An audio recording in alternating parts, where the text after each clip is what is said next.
Been a blessing and an encouragement to me studying it. We did pass out some notes, but if you have the app, if you don't have the app, please download the app. If you do have the app, you can open it up, and we actually have the fill-in notes are on the app. Because I kind of kept forgetting. I'm just going with the template that I have from the website that I'm using, and if you have the paper blanks, it gives you a blank about that big for like 3 words sometimes, and so it's a little challenging.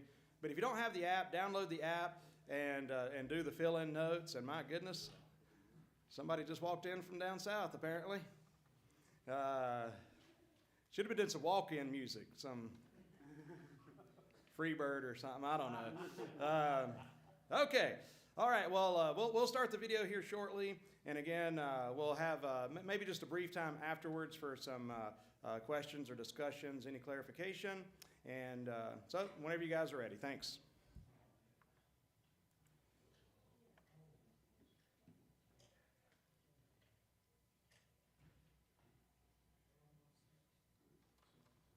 Hi, I'm Greg Koukl with Stand to Reason, and this is our second session together, Learning the Tactical Approach. Let's take a few moments just to review what we covered last session. I think that'll be good for us. First of all, we talked about restoring a missing piece, the bridge, so to speak, from the content to the conversation. You have a lot of knowledge, you may have a lot of information. How do you get that into play? Okay. Secondly, we talked about the tactical approach kind of in general, the skill of maneuvering in conversations and how important it is to have that skill to be a good ambassador for Christ. Remember, we talked about an ambassador having knowledge, wisdom, and character, and the tactics are the tactical wisdom of maneuvering. That's what we're talking about right here. The third thing I did is I encouraged you to reframe your own thinking about this whole enterprise. Instead of thinking about going for the gold and getting the person to sign on the dotted line, winning them to Christ in that particular engagement, I encourage you to think of yourself not as a harvester, but as a gardener, okay? Since season of gardening is always necessary before there can be a harvest, probably most of us are gardeners, not really harvesters, and that's where we can do the best good. I know I'm a gardener, not a harvester, okay? Now, with that in mind, I also suggested modifying the goal of your conversations so you wouldn't be worrying about trying to close the deal. Rather, your goal is to do something else. You just want to try to put a stone in their shoe. That's what I said. You want to just get them thinking. You want to annoy them in a good way. You want to do a little bit of gardening because there's a whole team of other gardeners that can help along the way in this person's life. You're just looking to do a little bit. So in a certain sense, we're lowering our expectations of what we want to accomplish. And hopefully, in doing so, it will encourage us to get out more and be more active in engaging people for Christ, okay? Now, we talked also about the game plan that I promised that I'd give you that would allow you to converse with confidence in any situation, no matter how little you think you know, or how aggressive or knowledgeable or even obnoxious the other person may be. It's a game plan that's very easy to put into place, and the core of that game plan is the Columbo tactic, that is using questions to move gracefully in any conversation. Questions keep you relaxed. They keep you protected because you're not making a particular point. You are trying to figure out what their ideas are. They're gracious. They're drawing the other person out. I mean, lots of advantages to asking questions. Now, I mentioned also that in our game plan, the first step of our game plan was simply to gather information. So when you're encountering somebody, you're going to talk to them about spiritual things. That's your goal. Don't worry about getting to the end yet. Just think about gathering some information. Before you gather information, you don't know where you're going to go. Once you gather information, there still may not be an opening, and that's okay. Now, the first step of that game plan is to simply gather information. And you do that by using some form of the question, what do you mean by that? Now, it's a model question. It can be asked in lots of different ways. Use whatever way is appropriate for the circumstances. And I gave you some examples last time about that. Now, in this session, I want to introduce you to the second step in our game plan. Okay, so we got step 1, step 2, and step 3. 3 parts to the game plan, all part of the Columbo tactic. So here's what I have for this particular session. I want to give you the second use of the Columbo tactic, the second step in our game plan. Remember, there's 3 steps to the game plan, entail 3 different types of questions. This will be that second step. And I want to teach you how to avoid a common trap in conversations that I call the professor's ploy. I'll also tell you what to do when you don't know what to do. Ever been there before? Finally, I'll show you how to use the Columbo tactic to keep you out of the hot seat. So this session is going to be really productive to teach you a lot of different things and show you the flexibility of the game plan that we've been talking about. Okay, here's the second application of the Columbo tactic. The first is to gather information. We use some form of the question, what do you mean by that? The second use of Columbo is to reverse the burden of proof, okay? Reverse the burden of proof. You might have heard the phrase before, but let me explain what I mean by burden of proof. Whoever makes the claim bears the burden. Let me say that again. Whoever makes the claim bears the burden. That is, if you are saying something is so, especially if it's controversial, then it really is up to you to give some reasons why people should believe you, why they should think it's actually so. If you're asking questions, of course, you bear no burden of proof. That's kind of the point of the tactical game plan that we're using right now. You're asking questions, you're in a safe situation. The problem is Christians will get into the habit of trying to refute every story or every tale somebody can spin. They're telling a bedtime story. They come up with some kind of story, and now they think it's our job to refute the story they've told, when in fact it's their job to give reasons for it. In the immortal words of Desi Arnaz, they got a lot of splaining to do. And so we want to get them to do the splaining, if you will. We want them to give the rationale behind their point of view. So let me give you an example of what I'm talking about. I was on a radio show in Los Angeles many years ago, the CBS affiliate there in town called KFI, and this is the shock jock radio station, and they wanted to bring the weird Christian in to talk about God and to talk about creation over and against evolution. So I was glad to do that. After we talked for a little while, they had the callers call in, and I started fielding calls. One of the callers started to raise the issue of the Big Bang against me. Now, I know there's a lot of controversy in Christian circles about the Big Bang. I understand that. But I think part of the problem is Christians don't realize how well the Big Bang fits into their own story. The point is they believe the Big Bang. Let's just work with that. So he's throwing the Big Bang in there, and I told him, I think the Big Bang works for me, not against me, because Big Bang needs a Big Banger. I mean, to put it simply. Now, he said, no, that's not necessary. You don't need a big banger to get a big bang. You can get something from nothing. And so then he went on to explain it. And here's what he had to say about that. He said, no, I don't think it is. That is, I don't think it is a good argument from the Big Bang for God. You don't need God. Because, he said, you could start with a base of nothing. And you could say that there was nothing but an infinite continuous moment. Until one tiny little insignificant thing happened, a point happened in the nothingness. Now that's the problem, isn't it? How do you get a point in the nothingness? Anyway, maybe because it was a really small point in his mind, it was easy to do. Anyway, he continued, that requires no intelligence, so no intelligent God had to intervene. All we need is a tiny imperfection in the perfect nothingness that expanded, became increasingly complex, and soon you had the galaxies and planets spinning out of this. Now, apparently his point of view was you start with nothing, and nothing is like a placid pond. And then from somewhere, he didn't say, you get a speck of nothing that falls into the pond and annoys it. And it starts bucking and weaving and starts spitting out galaxies and planets and the like. That's his view. Now, I'm thinking, I got to answer this guy's question, and I don't know how you'd have felt in that situation, but I knew how to respond because I pointed out the way the guy started. He said, you could say that, and then he spun his story. I said to him, you're right. You can say anything you want, but giving us good reasons to believe what you say, that's a different issue entirely, and that's your job. It's not my job. In other words, it's not my job to refute his story.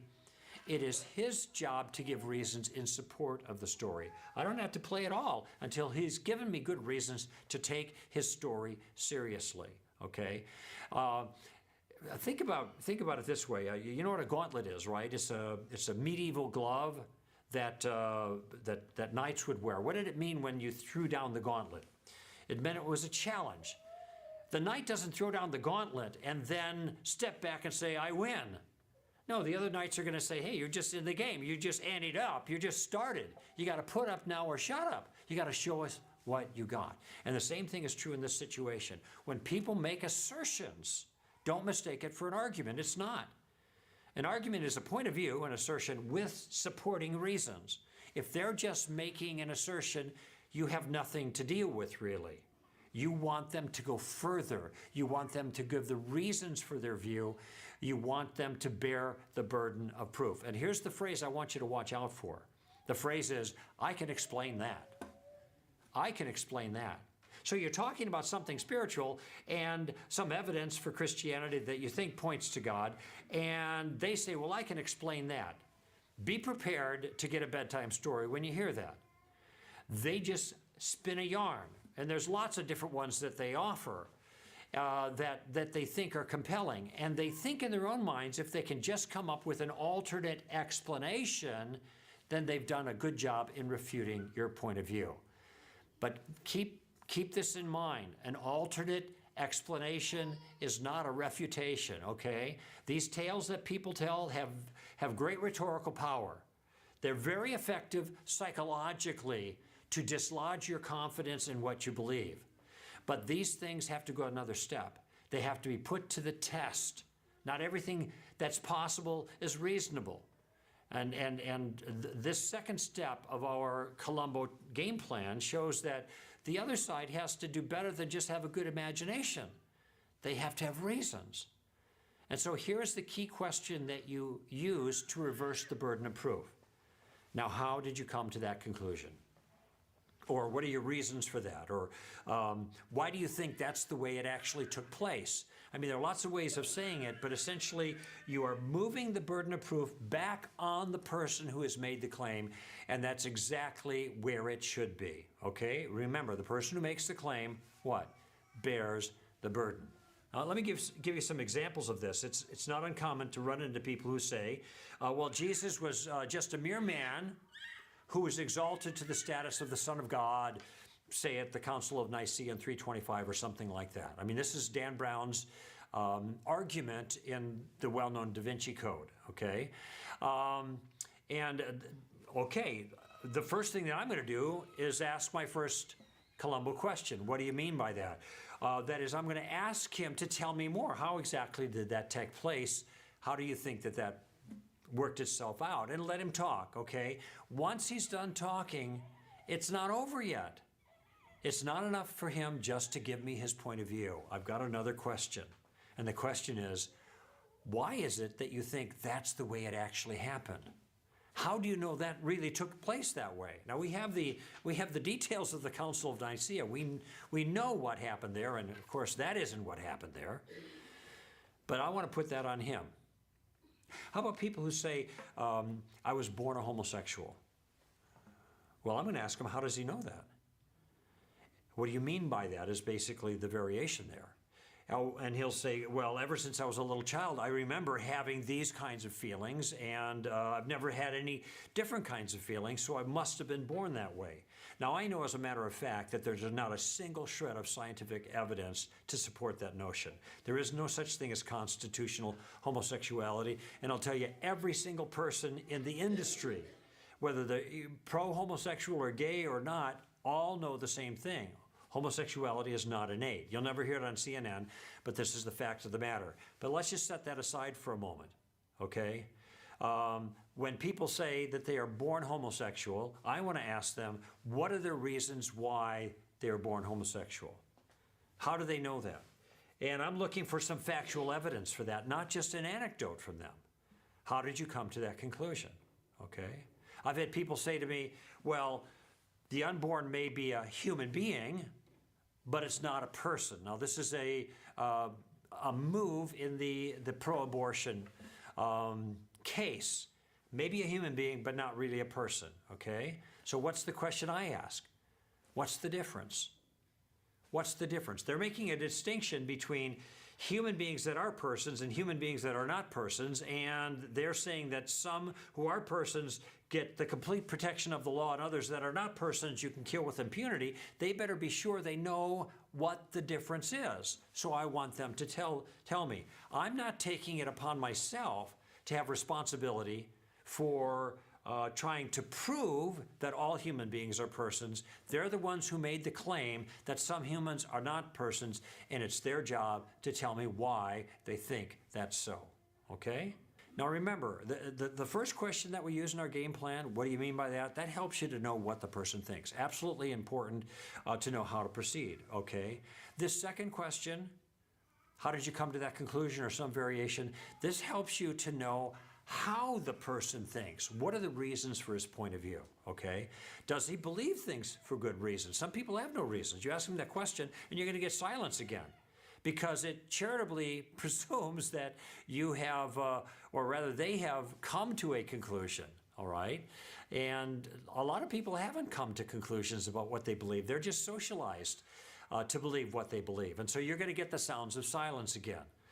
Don't panic at that point. Just wait them out and see what they have to say. It might be a little bit uncomfortable. How'd you come to that conclusion? What are your reasons for that? They don't know what to say. That's all right. Just let them work with that a little bit. So they may be caught flat-footed when you ask for reasons, but at least your question gives them a chance to express his rationale if he actually has one. So remember, the two most important tactical questions that you can ever ask a person are, what do you believe? And why do you believe it? Those are our questions, essentially. Now, I want you to think for a moment. Just reflect on the tone of our questions that we've covered so far, the first steps of our game plan. These are engaging questions, conversational. They're probing. You're gathering information, but they're still amicable. And they keep you in the driver's seat while the other person is doing the heavy lifting, okay? Now, what I'd like to do with these two things in place is I want to explain to you about a trick that could be played on you that has to do with the burden of proof. Okay, I call it the professor's ploy. Let's say you're in university, and it's pretty common nowadays to be in a university classroom and have the professor bent on destroying the convictions of every Christian that's in his class. Sometimes they announce that at the beginning of the session. You're a Christian here, you won't be a Christian when I get done with you, okay? And then they take opportunity, even when it's not relevant or germane to the topic, to attack Christianity at every point. They might say things like, you know, the Bible's just a bunch of fables, okay? Now, oftentimes you're going to have a Christian who's in a class like that, and they're not going to take this lying down. They're going to raise their hand, they're going to stand up, they're going to go after the professor, okay? Now, I think this is right-hearted, but I think it's wrong-headed, because it violates a fundamental rule of engagement, which is this: never make a frontal assault on a superior force in an entrenched position, okay? This is just suicidal. The man with the microphone's got to win. And a professor in this situation always has the strategic advantage, and he knows it. So don't get into a power struggle when you're outgunned in a situation like that. Now, I'm not saying you should break off the conversation. I'm saying use your tactics instead. So if you're a student in a class and the professor says, oh, the Bible's just a bunch of fables, I don't know what question might come to mind right about now that you might ask the professor. Right, what do you mean by that? And let him talk. Let him explain, give more detail about it. Fine. By the way, is that question a challenge? Is that question a head-to-head with the professor? No, this is what you're supposed to do. You're a student. You're asking questions, okay? Fine, so he explains it. Once he's explained what he means by that, I don't know, what other question might come to mind right now you could raise your hand and ask? How did you come to that conclusion? Right. Now, it might be, though, that the professor figures out what's going on. He realizes, there's the Christian there who's sandbagging, laying low, and he's going to call you out. And he might say something like, well, you must be one of those Christians who thinks the Bible's the Word of God, every jot and tittle. Well, look, I got a little extra time here. Why don't you stand up right now and explain to the rest of the class why you think the Bible's not a bunch of fables, but it's the inspired Word of God. Go ahead. Okay, now what has the professor just done? He's reversed the burden of proof on you now if you're the student in that class. And why is that an illicit move under these circumstances? Because you have not made any claims. If you haven't made any claims and you're only asking questions, you don't bear any burden. The ploy here, the professor's ploy, is for him to make the claim and then to say essentially, you prove my claim wrong. Well, let me give you a piece of advice. Do not take the bait. Do not take responsibility to disprove another person's view before they have already given some evidence for it. They're making you do the hard work. Don't let them do that. Now, in that circumstance, you might say, well, Professor, you don't know what I believe.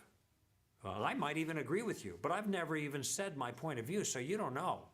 I'm just trying to find out two things. I'm trying to find out what you believe and why you believe it. Unless you just want us all to take this on faith. No, you don't say that. I'm joking about that part.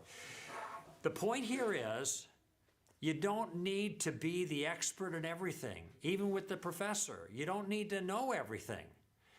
All you need to know is two simple questions, and that is, what do you mean by that? And how did you come to that conclusion? And if you keep the burden of proof on the other side when they're the ones making the claim, you don't have to have all the answers. In fact, I think you can be really effective when you know very little if you ask the right questions. And here's a little secret that I'm going to let you in on. I have seen this happen over and over again for myself and also with others who talk to me, that people have come in kind of so full of themselves and their sails are just filled with their own sense of confidence. And they're shouting and pouting off all of these things against your view. And then you ask them, what do you mean by that? Or you ask them, how did you come to that conclusion? And I promise you, you can, many times, not always, but you can just see the wind go out of their sails. They haven't given any thought to this kind of thing. They haven't worked this out for themselves, and so they get caught flat-footed. I've seen it happen time and time again, how the Holy Spirit can use just these first two questions. So now, what do you do if you get caught in a conversation, you've asked the first two Columbo questions, and you're still not sure where to go next? What do you do when you don't know what to do? And in my opinion, I don't think you have to do anything. There's no magic, in a sense, about this. If you follow the game plan, then it'll lead you inexorably to this wonderful conclusion where the person prays and receives Christ. We don't know what's going to happen. Remember, we're just gardeners. We're not harvesters, okay? In these first two questions, you don't need to know anything. Okay? You just need to know the questions, but you don't need to know any content. And it might be when you get to the end of these questions, you're done. The third use of Columbo, you need to know something, and we'll teach you in our next session how to use that. But maybe you've just gotten this far and you don't know what to do. Well, you know, there's nothing wrong with letting a conversation just die a natural death. If you don't have the resources to go further, don't be compelled to force the conversation. Just consider it a fruitful, interactive learning experience. Even so, I've had folks go out after this much training, and they've just gone out onto the university campuses for conversations, and it's amazing what you're going to learn just by asking these questions. You're going to be amazed at how easy it actually turns out to be, and that's the feedback that we've gotten. So you don't have to hit home runs. You don't even have to get on base, in my view. All you have to do is get up to bat, get in the batter's box, and the first two Columbo questions will accomplish that.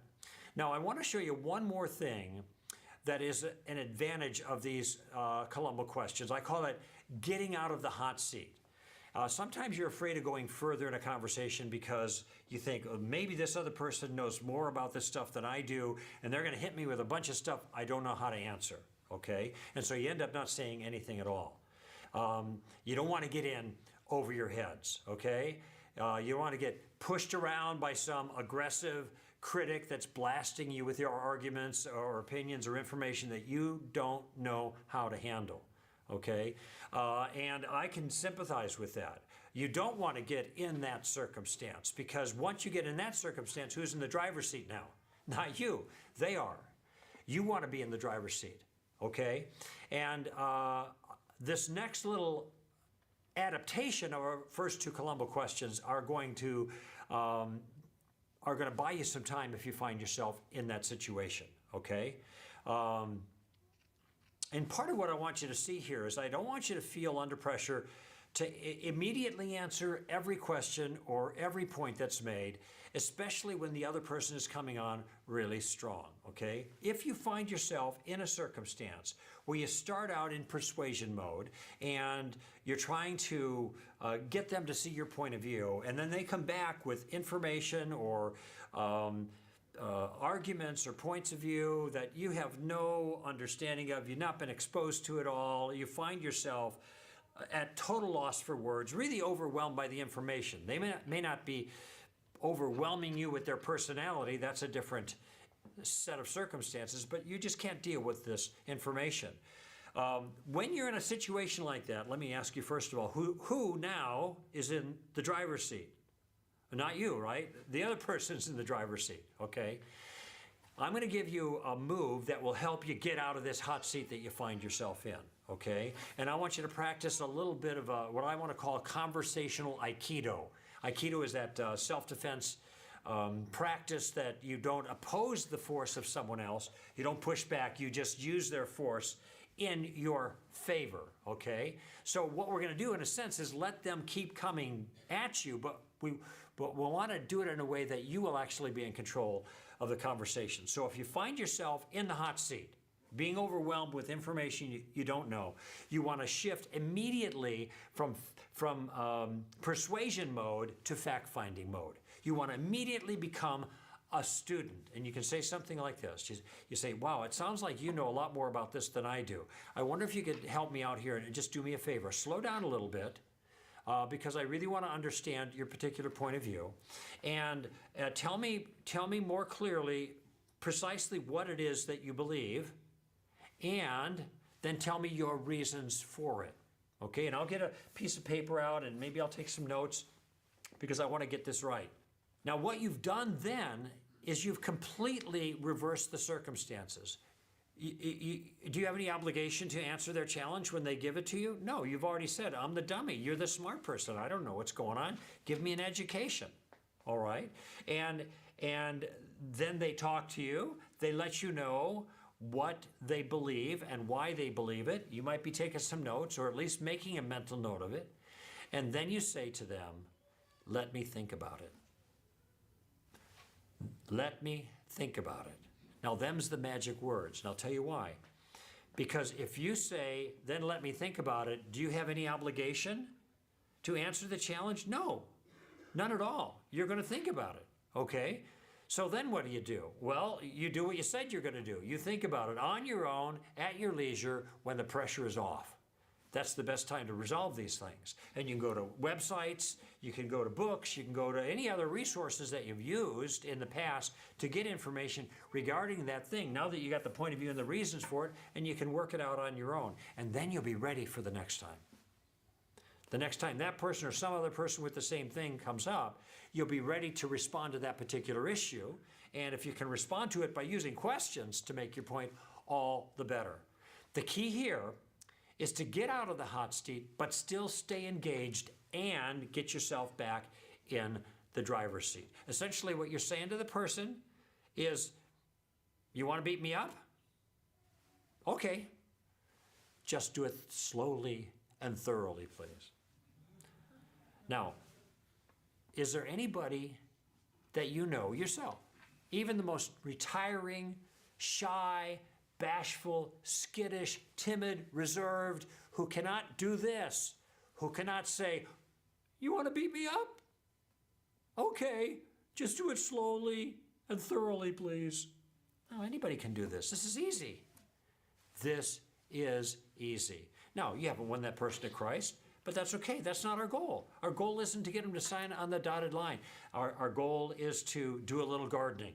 And sometimes we find ourselves at a disadvantage. And then we have to maneuver tactically to stay in the driver's seat and make the best of the circumstance that we are disadvantaged in. And this is the way to do it. Those two questions, just the way I've described it. Remember, you don't have to swing for the fences. You don't even have to get on base.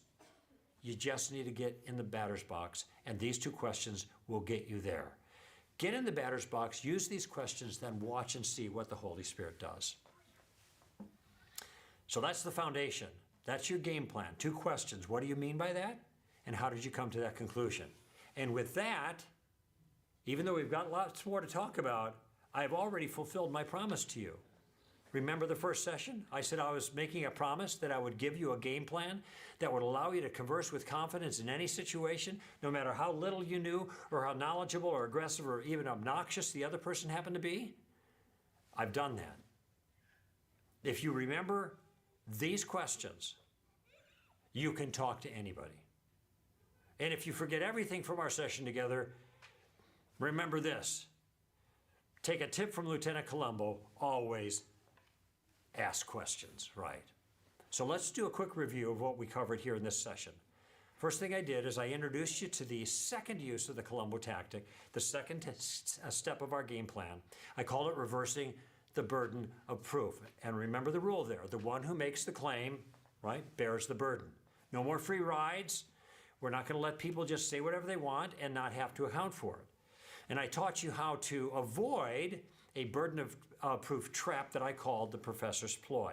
Never allow someone else to put you in the position of having to make the case when they are the ones who have made the claim, okay? It's his job to defend his own view with reasons or evidence.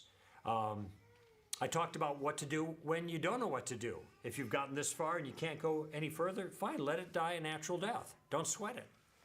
Do what you can and let the rest go. There's no need to force the conversation, at least not in my view. And finally, I showed you how to use the Columbo tactic defensively to keep you out of the hot seat. And what I said was go immediately into student mode, take notes if you need to, and then invite the other person to tell you what he believes and why he believes it, and then tell him you'll think about it. And then think about it, okay? On your own time when the pressure is off. Now, in our next session, we will complete our game plan with the third use of Columbo. It's very, very powerful. And in the meantime, I want you to do some homework. This next week, I just want you to make some conversations with people. Make conversation using the question, what do you mean by that? Make conversations using the question, how'd you come to that conclusion? Again, we're just getting into the batter's box. We're not shooting any further than that. And then when you do that, you'll see what the Lord will do just with those two questions. See you next time.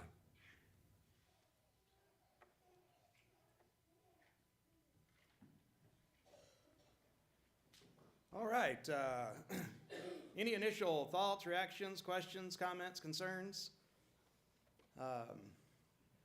Anyone at all? I had a couple things I thought about, just as far as maybe questions are concerned.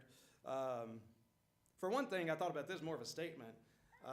Number one, I am enjoying and appreciating what we're learning in this. And I did think, you want to make sure you're doing things biblically, right? Scripturally. And I began to think to myself, who's somebody that asks a lot of questions, right? I asked that question last week. Who's somebody who seemed to ask a lot of questions?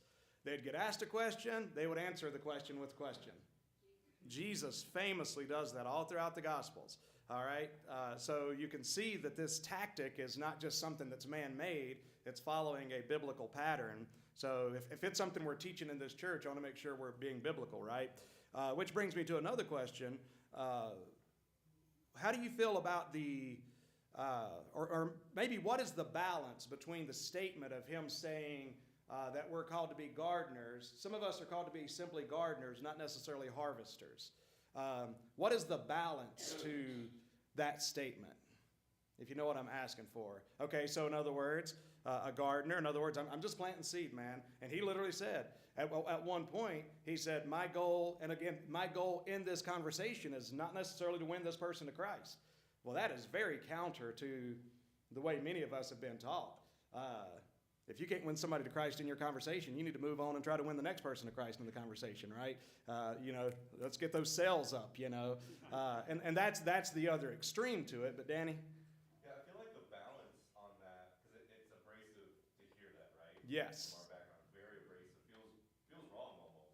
But I do think the balance is almost, yes, taking the pressure off because, God, whatever the results you want from this conversation, I'm just going to leave it up to you, but I'm going to follow you, take the first step in obedience in caring enough about this soul to have a conversation about them, asking questions, not about, well, I gotta lead in the Lord. It's, no, I'm going to obey the Lord and take the first step wherever God takes it, he takes it. Maybe it is they pray a prayer, in their own words, asking God to save them. Maybe it's just asking some questions, putting a rock in their shoe, like the guy said. Yeah. It's just taking that first step of obedience and leaving the rest to God, I think. Yeah, I think that's absolutely. I 100% agree. What is the extreme that sometimes we're worried about when we first start hearing these things that we've been taught as far as wait, what do you mean so I'm not trying to win this person to the Lord in this conversation, and I do emphasize that because it doesn't mean that there's not a concern for their soul, but what is that extreme that we've been taught against so oftentimes? It's a two-word lifestyle evangelism. Yeah, there it is. Lifestyle evangelism, right? We need some lifestyle evangelism in the sense that our lives, Jesus said we're supposed to be lights. The way we live our lives, the way we treat people and all that, right? But there's an extreme to that, and the extreme is, you don't ever have to tell anybody about Christ. You don't ever have to engage anyone in questions even. You just live your life and people will come running to Jesus. Well, that's not biblical either. But again, the Bible is balance. We have a tendency to get things out of balance. We swerve. But yes, a gardener versus a harvester. And how about a proof text for that? A proof text. In other words, is there a passage you can think, maybe you can give the reference or maybe you can quote it, a passage you can think of that would be a proof text for the idea of the gardening and the harvesting and so forth? Some plant, some water. And does anybody know the reference? God gives the increase. 1 Corinthians, and I've cheated, 1 Corinthians chapter 3, verses 6 through 9.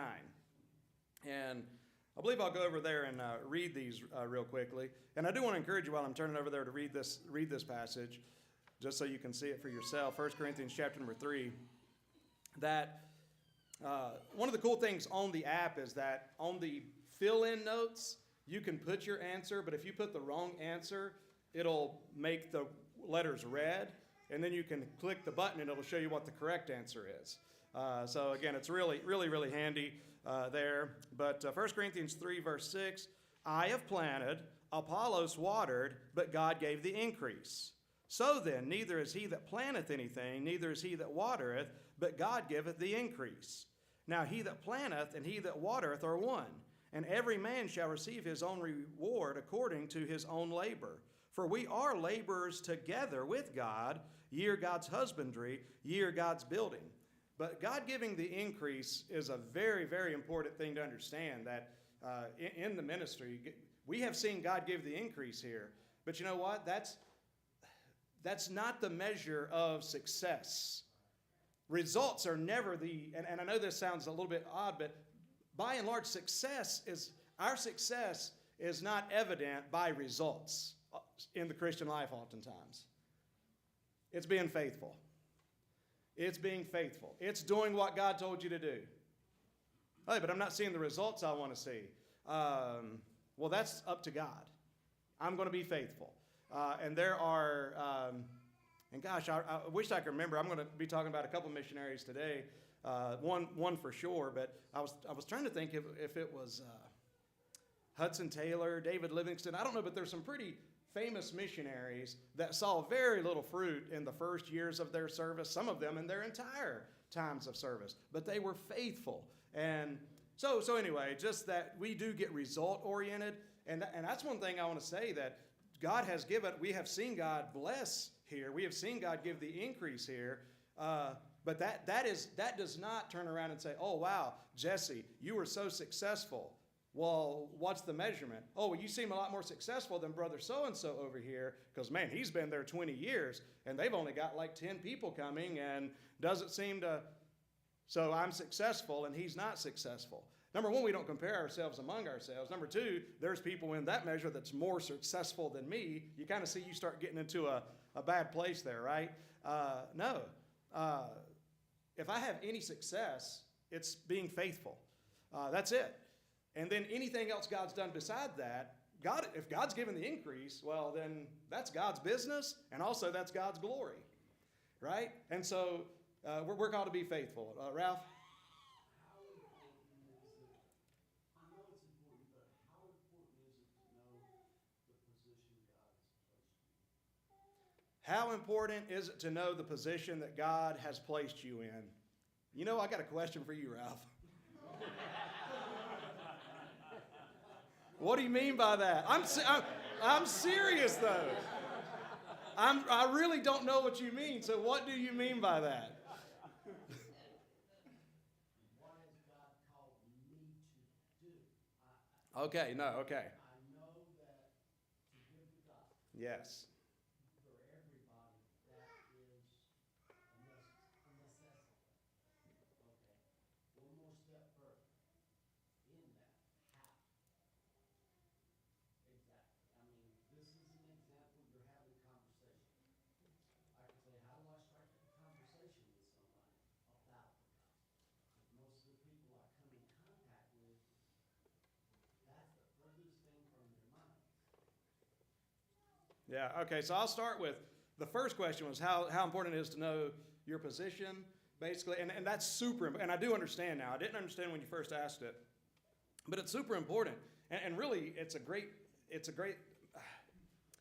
question, especially for today's message. Today's message in the 11 o'clock service is going to be about surrender. It's going to be about living a radical life for Jesus, going all in for Jesus, right? Living a life that's just given to Him, living for eternity and all that. What can happen in those moments is that it can be real easy when, Ralph's, employer that takes so much time in his life is Hy-Vee, and it can be hard to connect, wait, so I'm going to be encouraging you to, make a difference for Christ. Give your all for Jesus. And then it doesn't necessarily feel like it's your all for Jesus when you're getting up in the morning and going working for, what's Hy-Vee doing for Jesus exactly? Exactly what's Hy-Vee? How's Hy-Vee bring glory to God, right? But that's why it is super important, because one of the things, just as much as it's important for you to surrender to your position, your calling, your place, whatever it is that God's calling you to do, but God is not calling all of us go to Mexico. He's not. Most of us, He's calling to work. Well, I was going to say most of us, He's calling to work at Hy-Vee, but He's calling us to work just right. But you're a missionary there. And that's one thing about your position is you understand I am a missionary.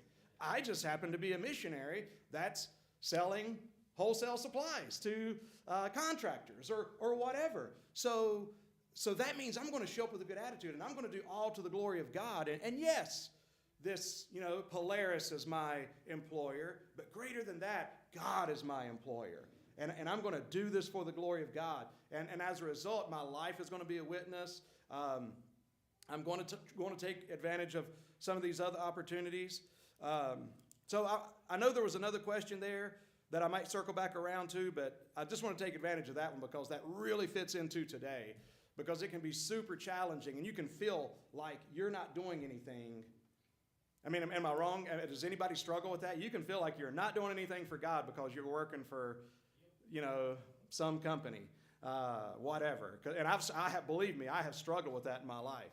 Hold on, Trey. I think I saw. Oh yeah, it was Nathan I saw. Then I'll get a Trey. And it's not like you get locked into a position. Like if you started off as a planter or a waterer, it's not like you can't ever harvest. Like in theory, you could have 3 different conversations with 3 different parts of that process in a way. Yes. Yeah. That's a great point. Is that it's not like you're locked in. Like, oh, okay, so I never have to be concerned with winning someone to Christ. But again, if God gives the increase, it's Him that brings that about. And but I do appreciate the tactic. And another thing I appreciate about the tactic is that one of the big things about it that I appreciate is that to me it's also relationship building. questions. He talked about questions a little bit more in the first lesson. By the way, these are all on YouTube. You can just watch them. I think the PDF, you can download this, I think, for free and read it. So it's available. But he talks about those questions. And I ask questions to people because I'm interested in them. And maybe that's to Ralph's point. Maybe my question has to do with, oh, you married, you family, oh, y'all do this? How was your weekend? Well, do y'all go to church ever? And I don't know. There's just different ways to bring up things. But that's a great point, is that you're not locked into, well, no, I'm just a gardener. I'm never a harvester. Really, we're all just, one of the very first connection group or Sunday school that we ever did in this church, in the old building, was, but they talked about evangelism, and they used the example of everybody being a link in the chain. That when it really gets down to it, we're just all somewhere in the process of helping someone come to Christ. Not too many people come to Christ the very first time they hear any kind of gospel presentation. It's normally, oh, well, I had this aunt, and then I worked with this person, and then whatever, and then I come to church and heard it again, and we're just somewhere in that process of seeing people come to Christ, and sometimes we get to be on the side, say, when God gives the increase, but we're not the ones doing the saving. We just are in that place where God happens to do it. So, Trey, I think about Paul in the topic of IB or whatever job we're in. Paul was called to preach and teach to the Gentiles. He was called to be out, and he was in prison. How many times? yeah, He's like, he couldn't have been like, I don't deserve to be here. He could argue. wow. But instead, he used that moment to just be present with those that he could minister. Wow, that's an excellent point. Paul said, I've learned whatsoever state I'm in to be content. That's an excellent point. I thought you were going to bring up Paul being a tent maker, the times that Paul worked, a side job. But gosh, I never had quite thought about it the way, Trey, you just said it. Us struggling maybe with our jobs that we're not being able to serve the Lord or whatever. Yeah, whenever, gosh, Paul called to reach the world, now you're in prison. You think you feel like you're in prison, from 9 to 5, or in Ralph's case, from 9 to 11 that night, or so. But still, like, think about that. That is a powerful thing, yeah. And you never read about Paul complaining. Paul kept it in perspective, and yeah, that's a really, really astute observation there. Yeah, Gerald. My job, I heard Richard say this one time, I thought it was really good. He said that a Christian is supposed to look at his job as a means to your ministry. Amen. The Christian should look at their job as a means to their ministry.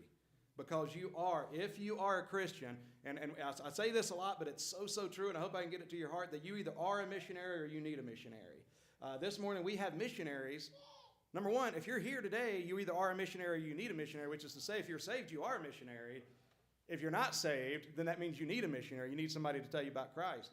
But some missionaries, God says, by the way, I'm going to move you out of your local church, out of your job, and I'm going to be calling you to serve in Mexico instead of Tennessee, or whatever the case may be. Yeah, Ron. I just kind of feel comfortable in not giving up the ground to the devil to ever make me feel insignificant. Amen. Amen. Yeah, never insignificant. I want to get Mackenzie. A couple questions that I've heard that really help me with, like, even if it's just in the grocery store or like getting gas, like talking to somebody, the easiest first question for me to ask is like, do you have a faith? Yeah. So then you can get to know and understand more of like, what's their background, where did they grow up? Like you talked about with relationship building, I feel like the more that you understand them, the more that you can help share what parts of the gospel they're misunderstanding or what they don't know. So a question is, do you have a faith? That Mackenzie said she likes to ask people. Yeah, and then the two like questions that help me like with follow-ups is on a scale from 1 to 10, how confident are you that you're going to heaven? Amen. And if it's anything other than a 10, then you misunderstand the gospel. Like Yeah. people with 7 or 8 or. Yeah, I like 1 to 10 questions. I do that with the kids a lot. Yeah, but seriously, it's a cool deal. And then the one other question that I like to ask is, like, when you die and when you go to heaven, what, and like God asks you, why should I let you into heaven? If your answer is anything other than the blood of Jesus has paid for my sins, Yeah, and that's one I use several of those. I guess there's only 3, but I use those as well. If you had to stand before God today, if you died today, I'm going to say it's not going to happen this way. But if God said, "Why should I let you into heaven?" What would your answer be? And yeah, it's got to be Jesus and what Jesus accomplished. I saw a few more hands. I want to get to them quickly here. Brittany, I saw yours go up. Yeah. Well, some of us, I don't feel, are always put in positions to actually speak to people. Sometimes we're just called to be a light or the salt and then let God work on their hearts. Some people are not ready to receive things yet. God has to move them into a position of being willing to hear. And people know, even if you don't announce that you're a Christian or even your faith, they know based off your work ethic, based off how you speak and how you present yourself to the world, they know where you are aligning yourself with. Yeah, and I think that's a big part of the relationship building, which I think that is so key. That we witness to people, we talk to people, but a lot of times it just comes. The more we build a relationship with someone, the more we can do that. I know Blake. Did I see Blake's hand? There you are. I remember. I know Blake and I'll do this to where I'll get to know somebody a little bit, and once I get to know them a little bit, and maybe they've got something going on there. Yeah, my mom's sick. Whatever. Oh, was it okay if I pray for your mom? And then when I start doing that, I start praying for their mom, and then hey, how's your mom doing? I'll send them a text and pray for them, and you start being a friend. And I can remember just with the relationship building, I can just think of many times. I remember in my early Christian life, I'd started a job doing heating and air conditioning, just one of the trades, and the whole rough group of guys that I worked with and all that. And man, I was just like, what hell was it, Melanie? 20 maybe, 21, and they just really tried to work me over, and just pick on me. But I just kept a good attitude and whatever. I kept loving them. I didn't. They would always be trying to get me into sin, it's whatever. But I just stood strong and kept a good attitude. I was never judgmental toward them. I always loved them. And it was just cool that, when I've got, one of the worst guys, probably the ringleader, if you will, I believe it was his father-in-law died, and I went to the funeral. And it was just amazing from that point on how some of the worst guys that I had to encounter ended up having the most respect for me, would ask me to pray for them, would talk to me, hey, Jesse, I got something going on in my life. And it wasn't through arguing, and it's cliche, but some cliches are good, but that people really don't want to know how much you care, or until they know how, well, am I saying that right? They don't care how much you know until they know how much you care. And a lot of these arguments that people have, they're really not about intellectual stuff. They're hardly ever about intellectual things. It's usually an issue with the heart, experiences and things of that nature. So, well, I hate it because we ran out of time, but I appreciate all the interaction. I didn't give you the answers to the paper handout. I will share that with you if you want to see that. And again, shut up about the app. I will after this. Literally, they're all on there. But I will give you those answers. Again, take time to go back and, watch some of these again, practice some of these things. What do you mean by that? Get clarity. Again, it's a good thing. So anyway, all right. Well, listen, we'll remember that speaking of relationships, speaking of caring, remember we'll have some folks coming in these doors in a little bit that you have no idea what they may be going through in their lives, and they really need Jesus. They need to see Jesus. And the only Jesus they're ever going to see is in you and in me. So let's make sure that we do show people love and care and interest.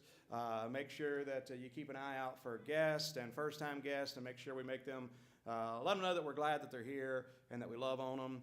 And that'll be good. The Mallets are going to be around. They're missionaries, as I mentioned before, to the Yucatan Peninsula down in Mexico. If you get an opportunity to get around and greet them, check out their display in the back, and they got some prayer cards, and I'm sure he'll say more about that in the 11 o'clock hour. All right. Well, let's dismiss in a word of prayer. Ralph, while you're standing, will you dismiss us, please?